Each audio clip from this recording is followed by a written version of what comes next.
ইসলামী জিন্দাবাদ জিন্দাবাদ।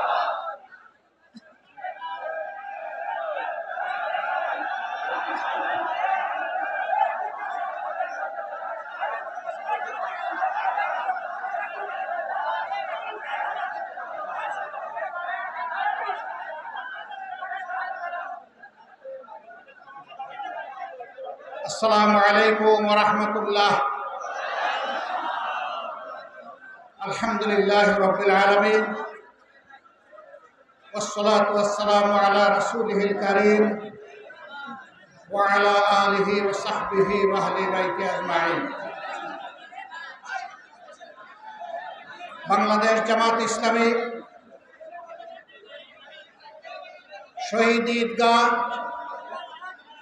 ঐতিহ্যবাহী ঝিনাইদহ জেলা শাখা আয়োজিত আজকের এই বিশাল কর্মী সম্মেলনের সম্মানিত সভাপতি, বাংলাদেশ জামাত ইসলামী ঝিনাইদহ জেলা শাখার সম্মানিত আমির, বিশিষ্ট শিক্ষাবিদ অধ্যাপক জনাব আলী আজম মোহাম্মদ আবু বকর, আজকের এই কর্মী সম্মেলনের সম্মানিত বিশেষ অতিথি, বাংলাদেশ জামাতে ইসলামীর কেন্দ্রীয় নির্বাহী পরিষদের অন্যতম সদস্য জনাব মোবারক হোসাইন, মঞ্চে বসা কেন্দ্রীয় আঞ্চলিক এবং স্থানীয় নেতৃবৃন্দ, আমার সামনে উপস্থিত সহকর্মী বন্ধুগণ, বিভিন্ন শ্রেণী পেশার সহকর্মী বৃন্দ, একান্ত প্রিয় সাংবাদিক বন্ধুগণ, আমি আল্লাহ তাবারক ওয়া তাআলার শুকরিয়া আদায় করছি 2017 সালে এমন একটি দিনে আমি এই ঝিনাইদহ এসেছিলাম দুটি শহীদ পরিবারের সাথে দেখা করার জন্য। পরিস্থিতি এতটাই ভয়াবহ ছিল, একটা বাসায় আমি 15 মিনিটের মতো সময় ছিলাম, আরেকটা বাসায় ঢোকার সাথে সাথে আমি নোটিশ পেলাম এই বাসা থেকে এখনই আমাকে বের হয়ে চলে যেতে হবে। আমি কোনো চোর ছিলাম না, আমি ডাকাত ছিলাম না, আমি কোনো খুনি ছিলাম না, রাহাজানের নায়ক ছিলাম না, আমি দখলদার বাহিনীর নেতা ছিলাম না, চাঁদাবাজদের গডফাদার ছিলাম না। তাহলে আমার মতো একজন স্বাধীন দেশের নাগরিককে এইভাবে চলে যাওয়ার নোটিশ আমি পেলাম কেন? কয়েক মিনিটের এখানে অবস্থানকালীন সময়ের অবস্থা যদি এই হয়, তাহলে 2009 সালের 10 জানুয়ারি থেকে শুরু করে 2024 সালের 5 আগস্ট পর্যন্ত ঝিনাইদহ সহ সারা বাংলাদেশের অবস্থা কেমন ছিল এখান থেকে আমরা বুঝতে পারি। এই বাংলাদেশকে সোনার বাংলা বানানোর কথা বলে তারা শ্মশান বাংলায় পরিণত করেছিল। ঘরে ঘরে লাশ, প্রান্তরে প্রান্তরে ছুপ ছুপ রক্ত তারা জাতিকে উপহার দিয়েছিল। আমি সেই শহীদ ঈদগাহর মজলুম জনগণকে সম্মান জানাতে এসেছি।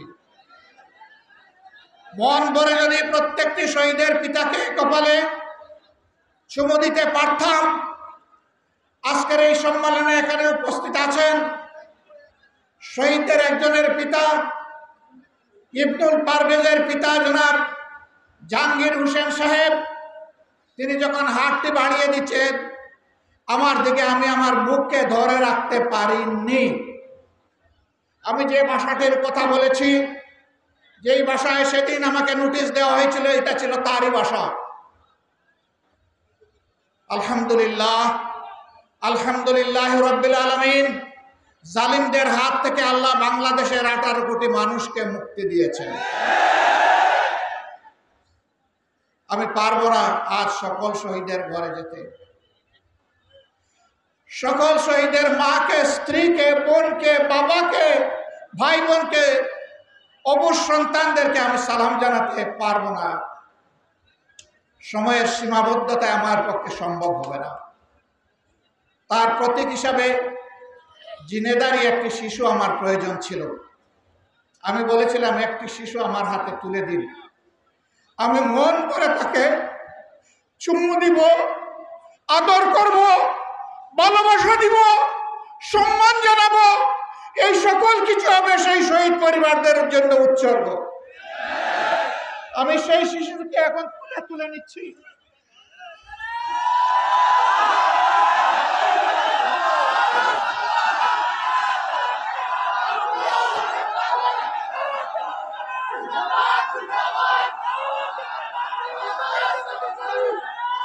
আমি জানি না এই শিশুটি কার, আমি জানি না, কিন্তু যারা আমার মুখে এই শিশুটিকে তুলে দিয়েছেন আমি তাদের কাছে কৃতজ্ঞ। এই শিশু মজলুমের সিম্বল। সম্মানিত ভাইরা, বুকে আমাদের অনেক ব্যথা।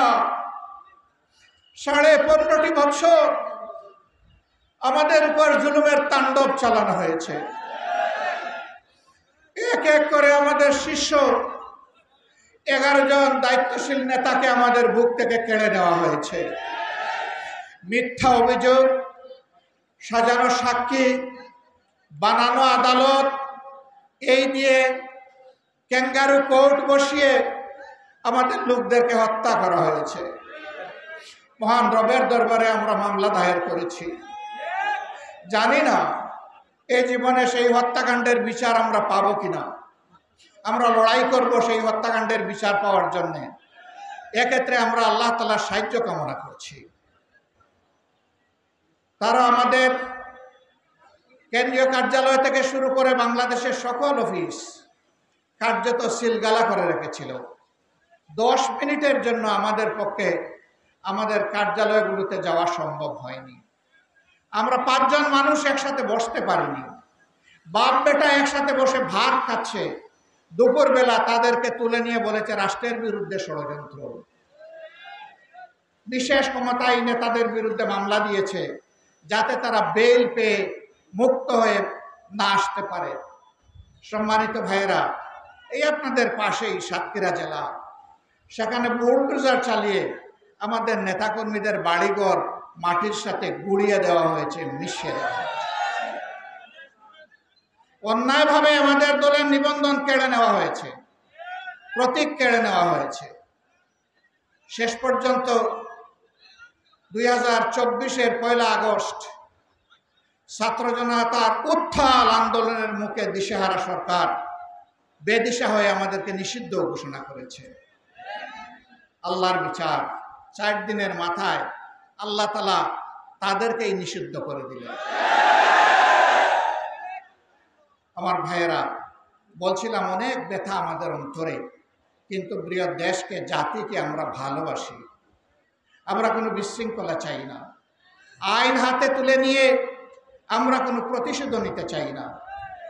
আমরা যা চাইব আইনকে মান্য করে আইন আদালতের মাধ্যমেই চাইব। আমরা আদালতের কাছে কোনো পক্ষপাতিত্ব চাই না, আমাদের প্রতি কোনো ফেভারিজম চাই না। আমরা শুধু চাই আমরা যেন একটু ন্যায় বিচার পাই। আমরা আমাদের সহকর্মীদেরকে সারা বাংলাদেশে আহ্বান জানিয়েছিলাম, এ পরিবর্তন আল্লাহ তাআলার দান, এটাকে আল্লাহর নিয়ামত হিসাবে আমরা কবুল করব। কোথাও আমরা শৃঙ্খলার হানি হয় এমন কোনো কাজ করব না। আমি আল্লাহর শুকরিয়া আদায় করি। আমার প্রিয় সহকর্মীদেরকে আমি কৃতজ্ঞতা জানাই। আমাদের এই আহ্বানে সারা বাংলাদেশে সাড়া দিয়ে তারা শৃঙ্খলা রক্ষার জন্য নিজেদেরকে আরেকবার সমাজের কাছে উপস্থাপন করেছিলেন। কোথাও কেউ বলতে পারবে না আমাদের একজন কর্মী কোথাও চাঁদাবাজি করেছে, কোথাও দখল বাণিজ্য করেছে, কোথাও মানুষের উপর অত্যাচার করেছে, কোথাও খুন করেছে। কিন্তু ওবায়দুল কাদের সাহেব বলেছিলেন আওয়ামী লীগ ক্ষমতা হারালে প্রথম 2 দিনে 5 লক্ষ আওয়ামী নেতাকর্মীকে হত্যা করা হবে। আমি জানতে চাই 5 লক্ষ লোককে কি হত্যা করা হয়েছে? 5000, 500, 50, 5 কিছুই হয়নি। তারা দায়িত্ব জ্ঞানহীন হতে পারেন, তারা ফ্যাসিস্ট হতে পারেন, বাংলাদেশের মানুষ ফ্যাসিস্ট নয়। বাংলাদেশের মানুষ প্রমাণ করেছে এই দেশকে আমরা ভালোবাসি। এই জন্য তারা চেয়েছিলেন ওরকমই একটা পরিবেশ সৃষ্টি হোক, বাংলাদেশে গৃহযুদ্ধ শুরু হোক, বিভিন্ন দিক থেকে তাদের সাহায্যকারীরা দেশের মধ্যে ঢুকে যায়। আলহামদুলিল্লাহ, বাংলাদেশের জনগণ দায়িত্বশীলতার পরিচয় দেওয়ার কারণে তাদের সকল ষড়যন্ত্র ব্যর্থ হয়েছে। কিন্তু তারা বসে নাই, তারা বারবার এখন ফনা তুলে ছুবল মারার চেষ্টা করছে। বিষাক্ত সাপের মতো সমাজকে অস্থির করার জন্য একটার পর একটা ষড়যন্ত্র করে যাচ্ছে। আল্লাহর পর ভরসা আমাদের আছে, যে আল্লাহ জগদ্দল পাথরকে বাংলাদেশের মানুষের বুক থেকে সরিয়ে দিয়েছেন। আমাদের বিশ্বাস সেই আল্লাহ তাদের ষড়যন্ত্র মোকাবেলা করার জন্য যথেষ্ট।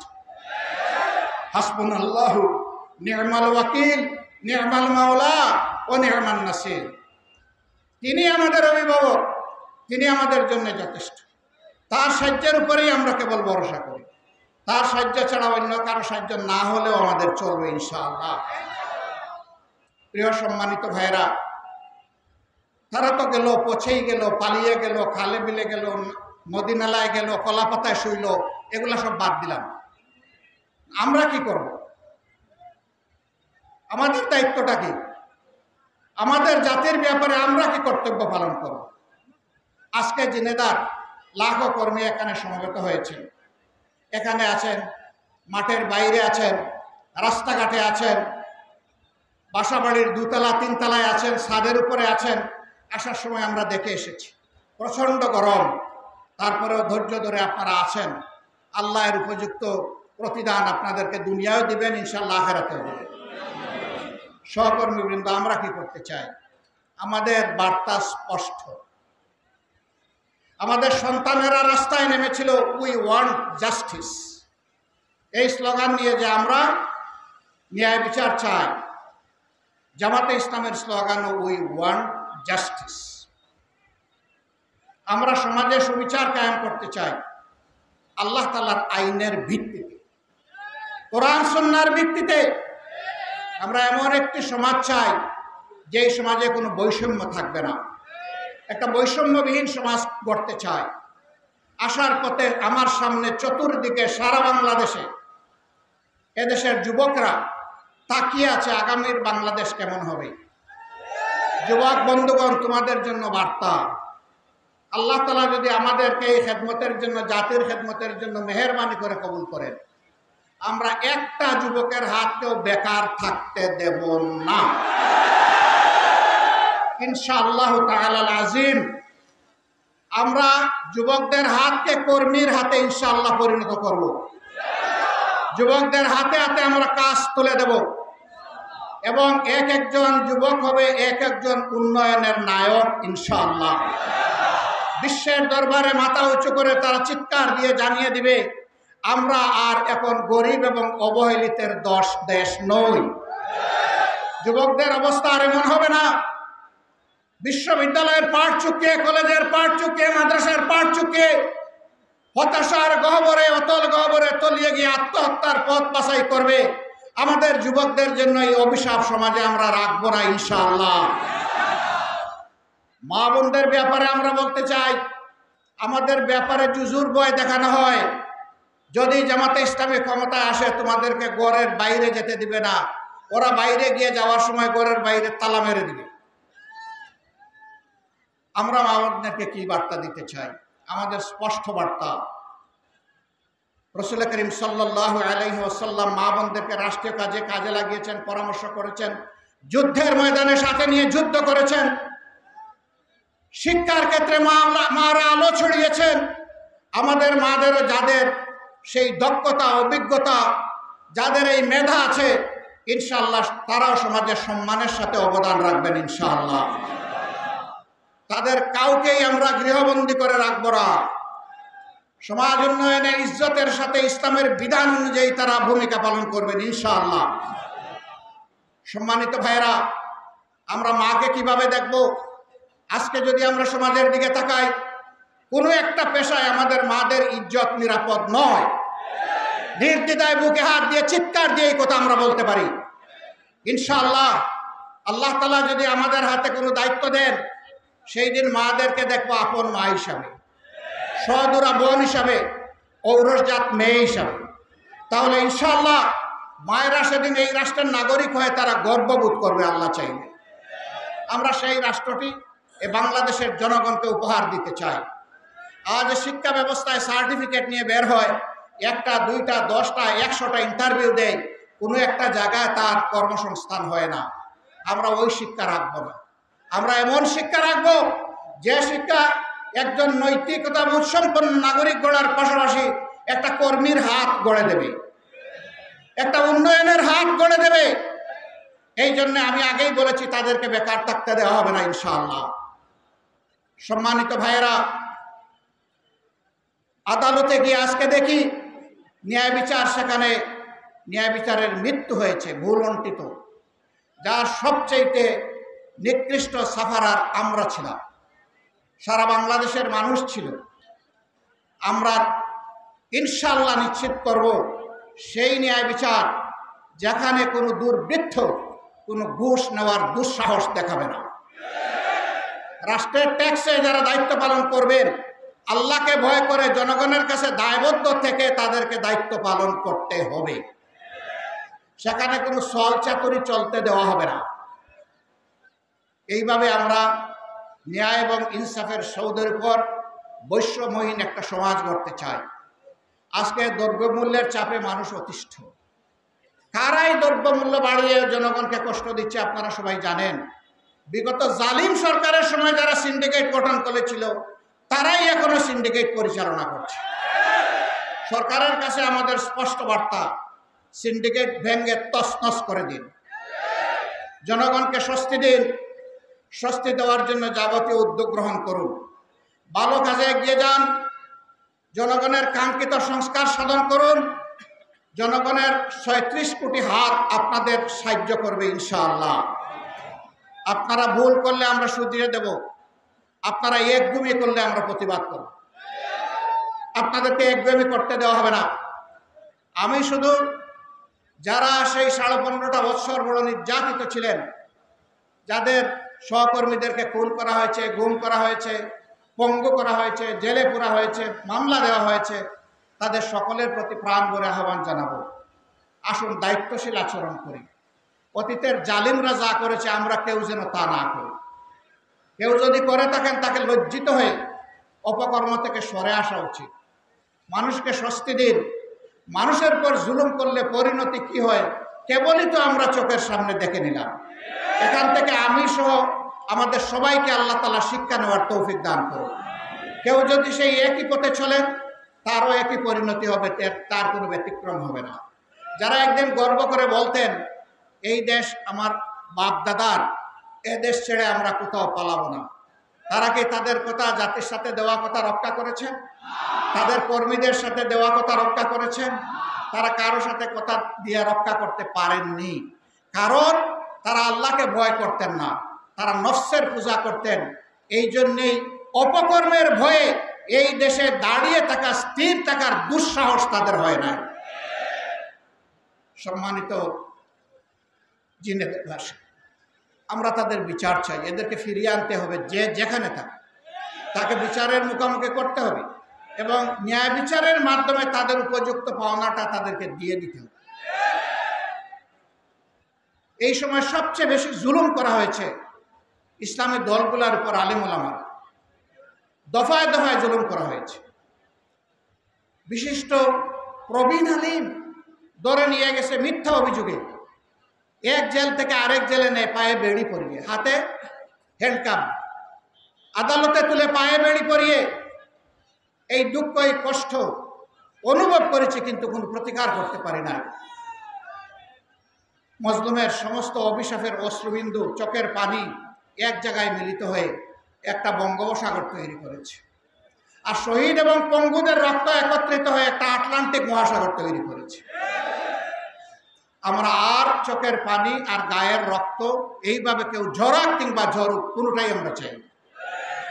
এই জন্য আসুন ন্যায় ইনসাফের সৌদের পর একটি কল্যাণ রাষ্ট্র কায়েমের যে স্বপ্ন বাংলাদেশ জামাত ইসলামী দেখে, সেই স্বপ্নের আপনিও অংশীদার হন।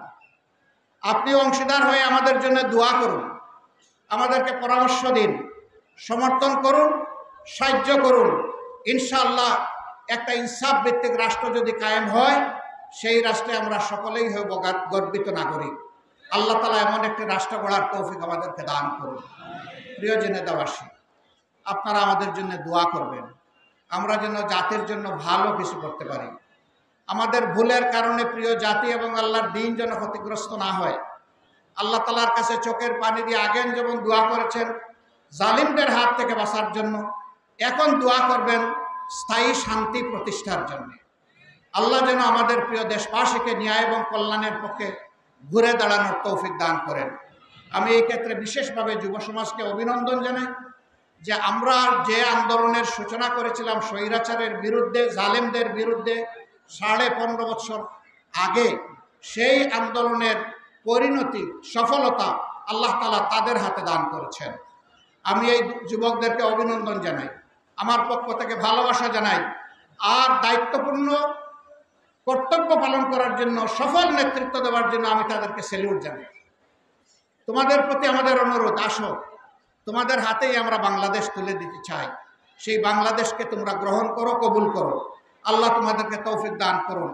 সকলের আবারও আমি সুস্থতা এবং কল্যাণ কামনা করে এই ঝিনাইদহকে আল্লাহ তাআলা ইসলামের একটি দুর্জয় ঘাঁটি হিসাবে কবুল করুন। প্রিয় সহকর্মীরা, আপনারা ঘরে ঘরে ছড়িয়ে পড়ুন কল্যাণের বার্তা নিয়ে, মুক্তির বার্তা নিয়ে, আল্লাহর কালামের বার্তা নিয়ে, রাসূল করিম সাল্লাল্লাহু আলাইহি সাল্লামের পক্ষ থেকে যে বার্তা দুনিয়াবাসীকে দেওয়া হয়েছে শান্তির বার্তা নিয়ে। আল্লাহ আমাদেরকে তৌফিক দান করুন। আল্লাহ হাফিজ। বাংলাদেশ জিন্দাবাদ। বাংলাদেশ জামাতে ইসলামী জিন্দাবাদ। আসসালামু আলাইকুম ওয়া রাহমাতুল্লাহি ওয়া বারাকাতুহু।